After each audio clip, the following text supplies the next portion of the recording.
घर जाने के बाद।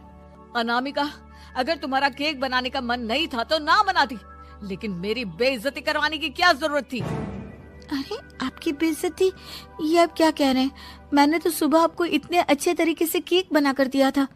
हाँ, लेकिन उसमें इतना सारा नमक डाल दिया था कि आज ऑफिस में मेरा अच्छा खासा मजाक बना है। मेरे सारे दोस्त हंस रहे थे मुझ पर। अरे बेटा, मैंने तो तुझे पहले ही समझाने की कोशिश की थी। एक नंबर की गैर जिम्मेदार है ये लड़की, कोई काम ठीक से नहीं करती। उस दिन भी गंदी साड़ी रख दी थी मेरी अलमारी में और झूठ बोल रही थी।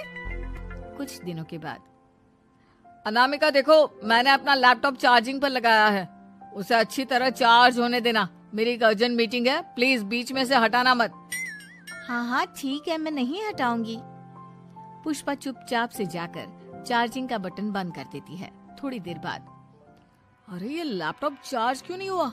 और ये बटन किसने ऑफ कर दिया? अनामिका, इधर आओ। क्या हुआ? क्यों चिल्ला रहे इतना? अनामिका, मैंने तुमसे कहा था ना, मेरा लैपटॉप चार्जिंग पर लगा हुआ है, मेरी अर्जेंट मीटिंग है। तुमने इसका स्विच ऑफ क्यों कर दिया?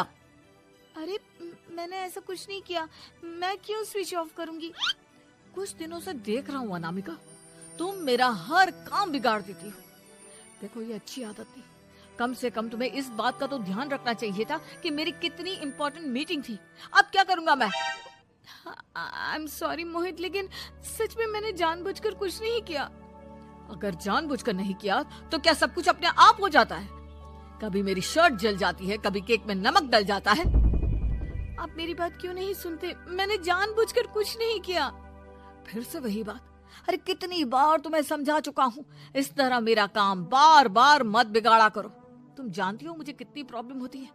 ऑफिस में तो पहले ही बेइज्जती करा चुकी हो, और अब ये मीटिंग, ये भी मेरे हाथ से निकल गई। अनामिका की समझ में कुछ नहीं आता कि आखिर उसके साथ ये सब क्या हो रहा था और क्यों हो रहा था।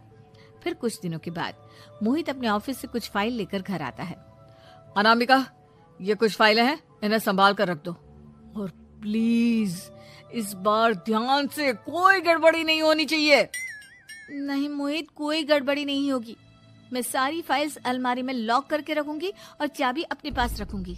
अनामिका, जरा अलमारी की चाबी तो देना। क्यों मम्मी जी, आपको क्या काम है? उसमें मोहित की जरूरी फाइल रखी है और मैं नहीं चाहती कि इस बार कोई भी गड़बड़ हो। पता नहीं कुछ दिनों से हर काम खराब हो जाता है। अरे मुझे उसमें से पैसे निकालने हैं और उसके बाद ले लेना अपनी चाबी। मैं खा नहीं जाऊंगी तुम्हारे पति की फाइल। अनामिका को अपनी सास पर शक होता है।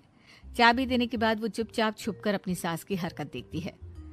ये फाइलें उठाकर डस्टबिन में डाल देती हूँ, फिर देखना कैसे मोहित इसकी खबर लेगा। इस बार तो छोड़ेगा नहीं इसे। वैसे भी पहले मैंने जो कुछ भी किया है उसकी वजह से अच्छी खासी डांट पड़ी है, मजा आ जाएगा। अच्छा, तो ये बात है। सारा काम मम्मी जी बिगाड़ देती हैं, वो भी इसलिए क्योंकि मेरा उनसे झगड़ा हो गया है। सास के जाने के बाद अनामिका मोहित को बुलाकर लाती है। क्या हुआ अनामिका, क्या दिखाना है? ये देखिए, आपकी फाइल डस्टबिन में पड़ी हुई है। इसीलिए तो कहा था संभाल कर रखना, और तुमने उठाकर ये फाइल डस्टबिन में डाल दी। मैंने नहीं, तुम्हारी मम्मी ने डाली है, मुझसे बदला लेने के लिए, ताकि तुम मुझे डांटो। और अगर मैंने डाली होती तो मैं तुम्हें दिखाने के लिए बुलाकर तो नहीं लाती ना। सही कह रही हो, मैं अभी मम्मी से जाकर बात करता हूँ।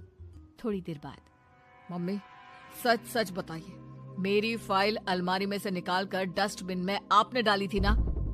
अरे अपनी माँ पर इल्जाम लगाता है, शर्म नहीं आती तुझे? मैं इल्जाम नहीं लगा रहा हूँ मम्मी, जो सच है वही पूछ रहा हूँ। अब जल्दी से बताइए आपने ऐसा क्यों किया? अरे तो क्या करती, तेरी बीवी मुझसे झगड़ा करती है, उल्टे सीधे जवाब देती है, मुझे उससे बदला लेना था। अरे मम्मी, लेकिन आप दोनों के झगड़े के चक्कर में मेरा कितना नुकसान हुआ है, ये कभी सोचा आपने? मम्मी जी, अगर आपका बदला पूरा हो गया हो तो आइंदा ऐसी कोई हरकत मत करना, क्योंकि अब आपकी सच्चाई हमारे सामने आ चुकी है। यह तो वक्त ही बताएगा मैं क्या करूंगी और क्या नहीं। मम्मी जी, कहा ना आप ऐसा कुछ नहीं करेंगी।